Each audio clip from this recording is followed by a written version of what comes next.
tragédie, cette série, je pense qu'au fond, c'est un reflet de ce que je suis, essentiellement. Ouais.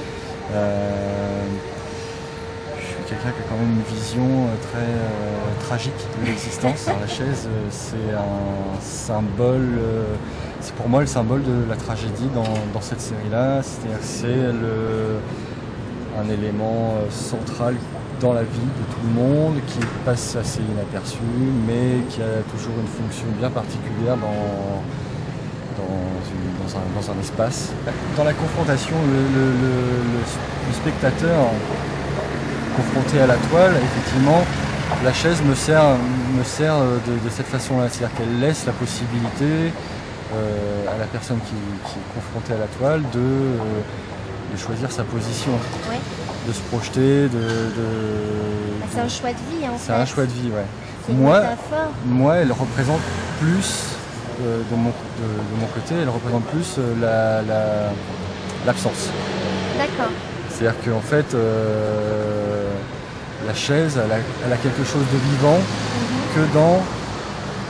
que lorsqu'il y a quelqu'un qui est assis dessus, ou alors dans l'événement qui s'est produit, quelqu'un qui s'est assis dessus, ou alors qui s'est levé et qui est parti de cette chaise. C'est ces seuls moments-là qui contiennent du vivant. Le reste, parce c'est... qu'on est dans une action, sinon on est dans une action, le reste c'est du vide. C'est du vide, voilà. Il ne s'y passe rien, mais elle est juste là. Voilà.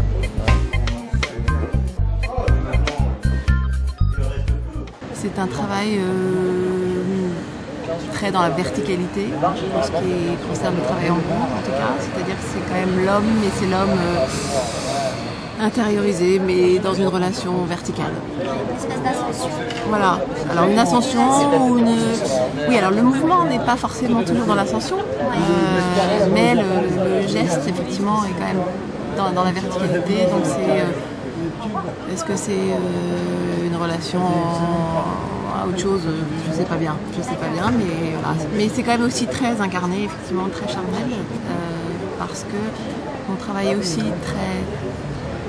très déterminé par mon attrait pour la sensualité du matériau. C'est comme ça que j'ai démarré ce travail, et qui d'abord était un travail sur la terre, qui absorbe terriblement, et les choses apparaissent assez spontanément dans cette relation à la matière. Effectivement, en tout cas, il y a effectivement toujours quelque chose que ce soit dans les visages ou dans les regards, que ce soit dans le travail de grillage ou le travail de terre ou de bronze, ce qui frappe, c'est l'expression, qui est une expression à la fois forte et à la fois qui permet à l'interlocuteur soit de se sentir absorbé, soit de passer à travers, enfin lui plutôt un sentiment d'être traversé me dit-on souvent, par ce regard ou par ce travail.